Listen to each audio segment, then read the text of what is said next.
l'entretien du marquis. Bonjour à tous. France-Maroc, match sous très très haute tension. Lorsqu'on évoque le football, le sport, on pense au baron Pierre de Coubertin qui nous disait l'important c'est de participer, admirer les artistes du ballon rond et puis après entre supporters boire un verre ensemble, se taper sur les épaules, se vanner aussi, ça fait partie de cet esprit. Bon, ça, c'est évidemment un idéal parce que la réalité, elle est toujours un peu plus compliquée puisque derrière le foot, il y a des enjeux financiers, il y a des enjeux politiques et puis maintenant, il y a des enjeux religieux. Et nous avons évidemment toutes les affaires tournant autour du Qatar. Eh bien, nous parlerons de tout cela dans cette vidéo. Mais auparavant, je voulais remercier Chantal Rianne pour son extrême générosité. Merci Chantal de votre super sens. Vous contribuez ainsi à l'amélioration technique de mes vidéos. Vous avez peut-être remarqué que ma caméra a quelques soucis. J'étais tout rouge il y a quelques vidéos. Là, j'ai du mal à faire le réglage. Ma caméra bug, donc je suis en train de racheter une nouvelle caméra. En tout cas, c'est le Papa Noël qui va me l'apporter, je pense. Et puis voilà, merci à tous. Et puis la réinformation, qu'est-ce que c'est ? Eh bien, c'est de regarder mes vidéos, c'est de m'écrire aussi des gentils messages. Je vous remercie. J'essaie de répondre le plus que je peux, mais je suis un petit peu submergé. Et puis c'est aussi, quand vous avez une information qui vous plaît, d'en parler autour de vous. C'est comme ça qu'on arrivera à abattre la tyrannie. Alors, on va maintenant traiter cette histoire de football. Bon, quel est le ministre de l'Intérieur ? Gérald Darmanin. Aïe, tout de suite, ça nous rappelle des souvenirs. Nous sommes en juin 2022, finale de la Ligue des Champions. Et les Français découvrent sur leurs écrans eh bien, des délinquants venant de partout, prenant d'assaut les grilles du Stade de France et puis aussi dépouillant les supporters. Gérald Darmanin nous a fait un portrait robot de ces délinquants, on va les regarder. Ah bah oui, c'était les Anglais, Sir Elton John et le roi Charles, bien évidemment. Alors c'était une inversion accusatoire absolument inouïe, puisque les principales victimes de ces délinquants, c'était bien les supporters anglais, qui ont été dépouillés parfois de leurs billets, dépouillés de leur argent, etc., et qui ont été battus. Gérald Darmanin, après ce mensonge, je crois qu'il n'a pas d'équivalent dans l'histoire de France, aurait dû démissionner. Eh bien, c'est lui qui est en charge de la sécurité. Eh bien, on n'est pas très bien barré, si je puis me permettre. Car lorsqu'un député l'interroge sur les débordements qu'il y a eu entre le Maroc et le Portugal, on va juste regarder le tweet, j'ai refusé de l'écouter plus d'1 minute 30, on va juste regarder la petite vignette tweet. Gérald Darmanin relativise les violences commises lors du match Maroc-Portugal. À Paris, il y a eu 3 vitres qui ont eu des bris de glace sur les Champs-Élysées. La majorité des interpellés étaient des Français. Les Marocains n'en sont pas responsables. C'est-à-dire qu'il y a des débordements d'un match Maroc-Portugal et ce sont les Français qui sont responsables. Alors là, c'est très étonnant parce qu'on a vu ces mêmes images à Bruxelles, où Bruxelles était quasiment en état de siège. On voit des débordements à chaque match et ce seraient les Français. Donc, ce soir, grand conseil aux forces de l'ordre, on écoute le ministre de l'Intérieur et on va vous donner le portrait robot des gens avec des drapeaux marocains qui cassent tout. Ce sont des Français. Voilà, les voilà. Si vous vous en apercevez, n'hésitez pas à les arrêter. Bon, on plaisante parce que le mieux, c'est évidemment de prendre un peu de hauteur avec de l'humour. Mais la réalité, c'est que lors de ces débordements, entre guillemets, Darmanin n'a pas relativisé, il a menti. Encore une fois, il y a eu 40 policiers blessés lors de ces affrontements. Et tout le monde a vu ces images, et je vous en montrerai d'ailleurs quelques extraits dans quelques instants. Donc, il ment. Et lorsqu'il nous explique que ce sont des Français, oui, ce sont des binationaux, bien évidemment. Alors, je ne voudrais pas, comment dirais-je,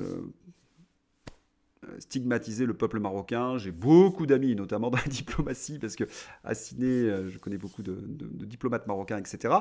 Donc, ils me disent tous, non, au Maroc, si ces jeunes s'étaient conduits de cette façon-là, ils auraient passé un très mauvais quart d'heure. Voilà, donc, il y a une part de responsabilité française là-dedans. Il va falloir regarder cela. Et notamment, on va écouter Pierre Gentillet qui nous dit, à mon avis, l'essentiel.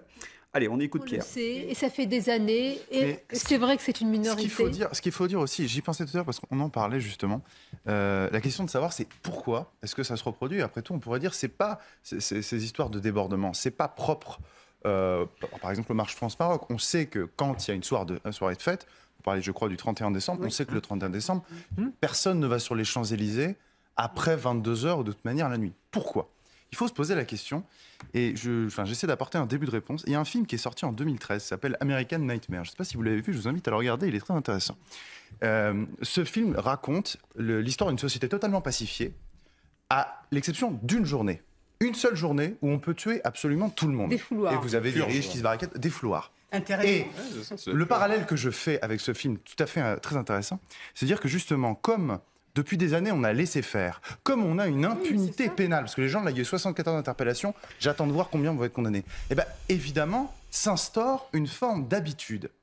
Elle est répétée année après année. Pour prendre l'exemple du 31, ça se répète année après année. Donc, ces délinquants se disent, c'est bon. Pardonnez-moi, ça devient presque une tradition, là. Oui, on institutionnalise. C'est mieux que ça, c'est une coutume. C'est une coutume qui s'est instituée, c'est un défouloir qui s'est institué. Et j'ai envie de dire, ça rentre presque, je ne vais pas dire dans notre droit, malheureusement. Non, mais vous avez entièrement raison. Et dans notre imaginaire collectif, de voir ces images-là, le 31 décembre, vous avez raison. Il ne faut pas sous-estimer le mot. Oui, nous sommes responsables dans une certaine mesure. Vous avez bien compris dans quel sens il s'agissait. Si vous laissez des délinquants agir, ils vont recommencer. Cela devient même, et Pierre le dit très bien, une coutume, une tradition. Si vous ne mettez pas des limites à ces jeunes, ils créent une sorte de culture de la délinquance et ils recommencent. Donc, une des grands responsables, c'est les socialistes. Pendant des dizaines et des dizaines d'années, qui ont fait en sorte qu'il y ait une culture de l'excuse, du laxisme, une passivité, et qu'il n'y ait pas de réponse judiciaire et policière. Si évidemment les patriotes reprenaient le pouvoir, il y aurait une réponse judiciaire et il y aurait une réponse policière à des actes qui sont des actes de délinquance, ni plus ni moins. Mais ce qu'il y a de pire, et Pierre le dit souvent sur CNews, c'est que ces jeunes, en plus, ils nous détestent. Ils ont une sorte de haine de la France, c'est-à-dire que nous finançons une grande partie de leur vie et en retour, ils ont développé une haine de leur pays d'accueil et ils n'hésitent pas souvent à cracher sur notre drapeau ou sur nos coutumes ou sur notre art de vivre. Donc, ils ont leur part de responsabilité bien évidemment, mais nous avons aussi la nôtre. Nous n'avons pas fait respecter l'ordre républicain et c'est pour cette raison qu'il faut des partis patriotes pour restaurer tout simplement ce qu'on appelle l'état de droit. Sans transition, nous allons maintenant passer à l'Ukraine. L'Ukraine. Eh bien, l'Ukraine a besoin d'argent. LCI nous explique. Conférence sur l'Ukraine. Nous avons besoin de centaines de milliards, plaide le ministre Kouleba. On a l'impression que l'Ukraine est un puissant fond puisque depuis 2013, l'Union européenne, le FMI, les États-Unis versent des milliards en Ukraine et rien ne se passe. Alors vous allez me dire, mais oui, mais il y a la guerre. Alors on va écouter notre spécialiste, celui qui voulait mettre la Russie à genoux. Je parle de Noloromer.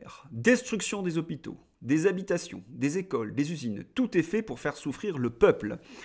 Oui, ça c'est bizarre, parce que de qui parle-t-il ? Il parle des Ukrainiens ou des Français ? Parce que là, il y a comme une sorte d'ambiguïté. Alors bon, c'est vrai que le tweet a été coupé, c'était bien le peuple ukrainien.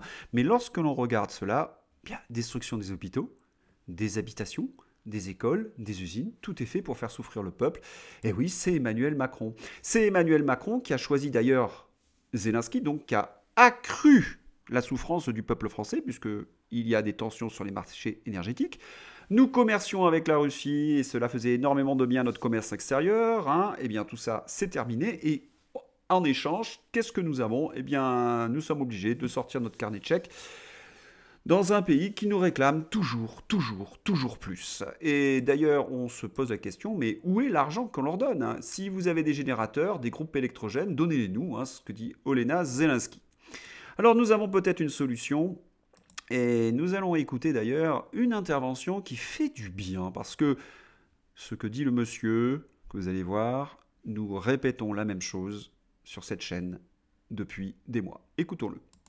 L'Ukraine, avec sa richesse inouïe, ses plaines céréalières, son sous-sol qui est gorgé, etc., de toutes sortes de minerais, l'Ukraine fait partie des 4 pays les plus pauvres, où le revenu est le plus bas. Pourquoi ?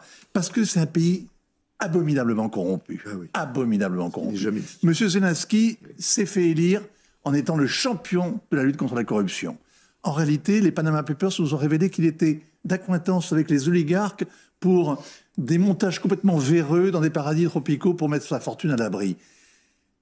Ça n'a jamais été réglé. Donc, ce que je veux dire, c'est que les petits contribuables français, le contribuable pauvre en France, va entretenir le corrompu ukrainien riche. Et ça me pose peut-être un petit problème. L'aide française, où va-t-elle aller? Eh bien, nous avons une réponse sur CNews.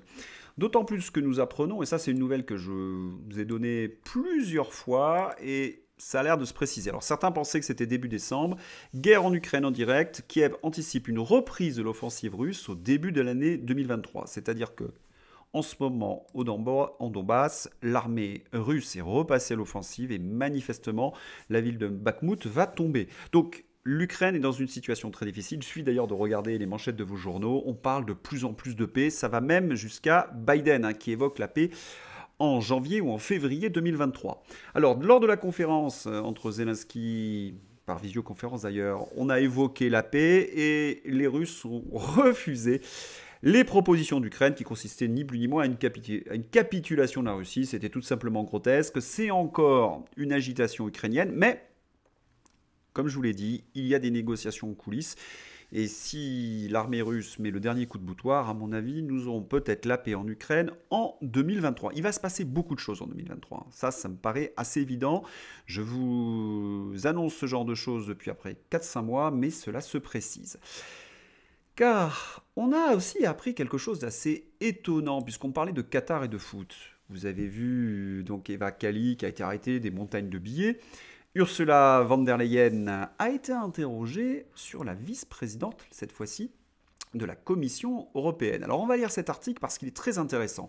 La présidente de la Commission européenne, Ursula von der Leyen, a refusé de répondre aux questions sur les liens de sa vice-présidente, Margareta Chinas, avec le Qatar, lors d'une conférence de presse lundi, provoquant la colère des journalistes bruxellois à la recherche de réponses sur le plus grand scandale de corruption qui ait frappé l'Union européenne cette année.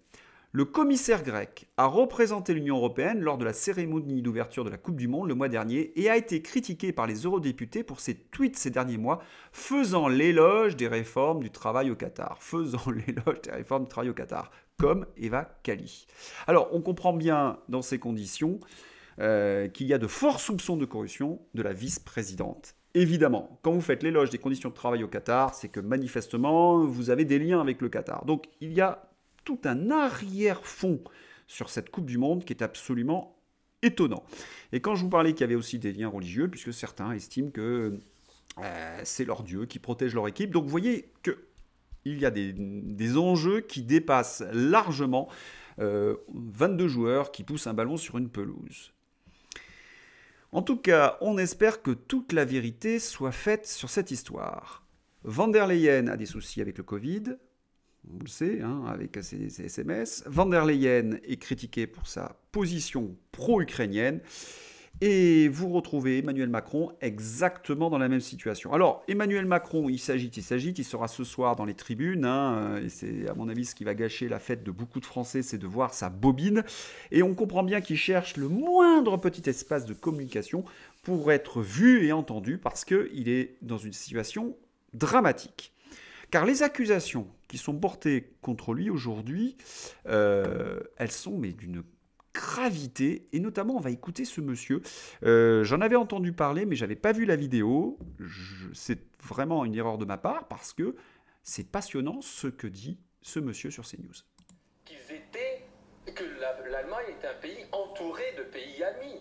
C'est quand même ce qu'il a dit tout dernièrement. Donc, je veux dire, il y a un moment, quand on voit qu'aujourd'hui, à cause de la destruction de nos réacteurs nucléaires et du fait qu'ils sont moins disponibles, nous sommes pour la première fois depuis 43 ans obligés d'importer massivement de l'électricité d'origine au charbon d'origine allemande, ce qui plombe notre compétitivité industrielle, plombe notre déficit commercial et nous met en soumission totale à l'Allemagne avec une perte de souveraineté énergétique considérable. Je le dis dans un appel solennel au président Macron, faites quelque chose. Je le dis aux autorités spécialistes du renseignement d'enquêter sur les agissements de cette organisation et de cette officine, et pour les forces de police françaises et pour la justice, d'enquêter sur la présence de ces lobbies au sein même de nos institutions.